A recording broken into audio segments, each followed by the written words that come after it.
श्री गणेशाय नमः।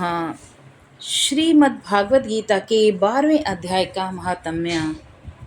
श्री महादेव जी कहते हैं, पार्वती, दक्षिण दिशा में कोल्हापुर नाम का एक नगर है जो सब प्रकार के सुखों का आधार, सिद्ध महात्माओं का निवास स्थान तथा सिद्धि प्राप्ति का क्षेत्र है। वह पराशक्ति भगवती लक्ष्मी का प्रधान पीठ है। संपूर्ण देवता उसका सेवन करते हैं। वह पुराण प्रसिद्ध तीर्थ, भोग एवं मोक्ष प्रदान करने वाला है। वहाँ करोड़ों तीर्थ और शिवलिंग है। रुद्र गया भी वही हैं। वह विशाल नगर लोगों में बहुत विख्यात है। एक दिन कोई युवक पुरुष उस नगर में आया। वह कहीं का राजकुमार था। उसके शरीर का रंग गोरा, नेत्र सुंदर, ग्रीवा शंख के समान, कंधे मोटे, छाती चौड़ी और भुजाएं बड़ी बड़ी थी। नगर में प्रवेश करके सब और महलों की शोभा निहारता हुआ वह देवेश्वरी महालक्ष्मी के दर्शनार्थ उत्कंठित हो नीलकंठ तीर्थ में गया और वहां पर स्नान करके उसने पितरों का तर्पण किया। फिर महामाया महालक्ष्मी जी को प्रणाम करके भक्ति पूर्वक स्तवन करना आरंभ किया। राजकुमार बोला, जिसके हृदय में असीम दया भरी हुई है, जो समस्त कामनाओं को देती और अपने कटाक्ष मात्र से सारे जगत की सृष्टि, पालन और संहार करती है, उस जगत माता महालक्ष्मी की जय हो। जिस शक्ति के सहारे उसी के आदेश के अनुसार परमेष्ठी ब्रह्मा सृष्टि करते हैं, भगवान अच्युत जगत का पालन करते हैं और भगवान रुद्र अखिल विश्व का संहार करते हैं, उस सृष्टि, पालन और संहार की शक्ति से संपन्न भगवती पराशक्ति का मैं भजन करता हूँ। कमले, योगी जन तुम्हारे चरण कमलों का चिंतन करते हैं। कमलालय, तुम अपनी स्वाभाविक सत्ता से ही हमारे समस्त इंद्रिय गोचर विषयों को जानती हो। तुम ही कल्पनाओं के समूह को तथा उसका संकल्प करने वाले मन को उत्पन्न करती हो।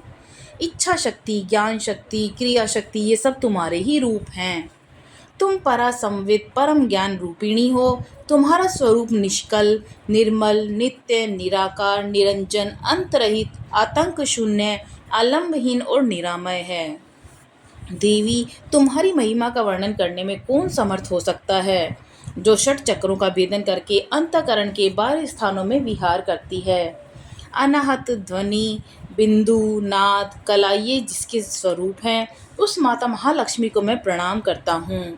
माता, तुम अपने मुख रूपी पूर्ण चंद्रमा से प्रकट होने वाली अमृत राशि को बहाया करती हो। तुम ही परा पशयंती मध्यमा वेखरी नामक वाणी हो। मैं तुम्हें नमस्कार करता हूँ। देवी, तुम जगत की रक्षा के लिए अनेक रूप धारण किया करती हो। अंबिके, तुम ही ब्रह्मी, वैष्णवी और माहेश्वरी शक्ति हो।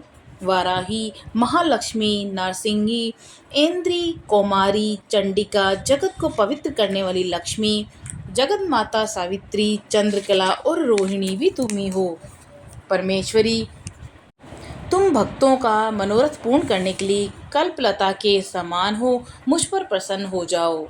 उसकी इस प्रकार स्तुति करने पर भगवती महालक्ष्मी अपना साक्षात स्वरूप धारण करके बोली, राजकुमार, मैं तुमसे प्रसन्न हूँ। तुम कोई उत्तम वर मांगो। राजपुत्र बोला, माँ, मेरे पिता राजा वृहदर्थ अश्वमेघ नामक महान यज्ञ का अनुष्ठान कर रहे हैं। वे देवयोग से रोगग्रस्त होकर स्वर्गगामी हो गए। इसी बीच में यूप में बंधे हुए मेरे यज्ञ संबंधी घोड़े को, जो समूची पृथ्वी की परिक्रमा करके लौटा था, किसी ने रात्रि में बंधन काटकर कहीं अन्यत्र पहुंचा दिया। उसी की खोज में मैंने कुछ लोगों को भेजा था, किंतु वे भी कहीं पता न पाकर खाली हाथ लौट गए। अब मैं सब ऋतुजों से आज्ञा लेकर तुम्हारी शरण में आया हूँ। देवी, यदि तुम मुझ पर प्रसन्न हो तो मेरे यज्ञ का घोड़ा मुझे मिल जाए, जिससे यज्ञ पूर्ण हो सके। तभी मैं अपने पिता महाराज का ऋण उतार सकूंगा। शरणागतों पर दया करने वाली जगजननी लक्ष्मी, यदि जिससे मेरा यज्ञ पूर्ण हो वह उपाय करो। भगवती लक्ष्मी ने कहा कि राजकुमार, मेरे मंदिर के दरवाजे पर एक ब्राह्मण रहते हैं, जो लोगों में सिद्ध समाधि के नाम से विख्यात हैं। वे मेरी आज्ञा से तुम्हारा सब काम पूरा कर देंगे। महालक्ष्मी के इस प्रकार कहने पर राजकुमार उस स्थान पर आए जहाँ सिद्ध समाधि रहते थे। उनके चरणों में प्रणाम करके राजकुमार चुपचाप हाथ जोड़ खड़े हो गए। तब ब्राह्मण ने कहा कि तुम्हें माता जी ने यहाँ भेजा है। अच्छा देखो, अब मैं तुम्हारा सारा अभिष्ट कार्य सिद्ध करता हूँ। यूं कहकर मंत्रवेता ब्राह्मण ने सब देवताओं को वहां खींचा। राजकुमार ने देखा उस समय सब देवता हाथ जोड़े थर थर कांपते हुए वहां उपस्थित हो गए।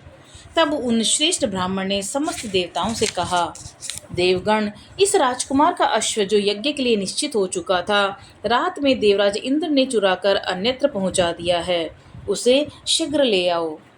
तब देवताओं ने मुनि के कहने से यज्ञ का घोड़ा लाकर दे दिया। इसके बाद उन्होंने उन्हें जाने की आज्ञा दी। देवताओं का आकर्षण देखकर तथा खोए हुए अश्व को पाकर राजकुमार ने मुनि के चरणों में प्रणाम करके कहा, महर्षि, आपका ये सामर्थ्य आश्चर्यजनक है। आप ही ऐसा कार्य कर सकते हैं, दूसरा कोई नहीं। मेरी प्रार्थना सुनिए। मेरे पिता राजा बृहद्रथ अश्वमेघ यज्ञ का अनुष्ठान आरंभ करके देवयोग से मृत्यु को प्राप्त हो गए हैं। अभी तक उनका शरीर तपाए हुए तेल में सुखाकर मैंने रख छोड़ा है। साधु श्रेष्ठ, आप उन्हें पुनः जीवित कर दीजिए।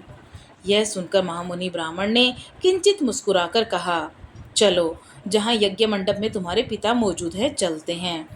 तब सिद्ध समाधि ने राजकुमार के साथ वहां जाकर जल अभिमंत्रित किया और उसे उस शव के मस्तक पर रखा। उसके रखते ही राजा सचेत होकर उठ बैठे। फिर उन्होंने ब्राह्मण को देखकर पूछा, धर्म स्वरूप आप कौन हैं? तब राजकुमार ने महाराज से पहले का सारा हाल कह सुनाया। राजा ने अपने को पुनः जीवन दान देने वाले ब्राह्मण को नमस्कार करके पूछा, ब्राह्मण, किस पुण्य से आपको यह अलौकिक शक्ति प्राप्त हुई है? उनके यूं कहने पर ब्राह्मण ने मधुर वाणी में कहा, राजन, मैं प्रतिदिन आलस्य रहित होकर गीता के 12वें अध्याय का जप करता हूँ। उसी से मुझे ये शक्ति मिली है जिससे तुम्हें जीवन प्राप्त हुआ है।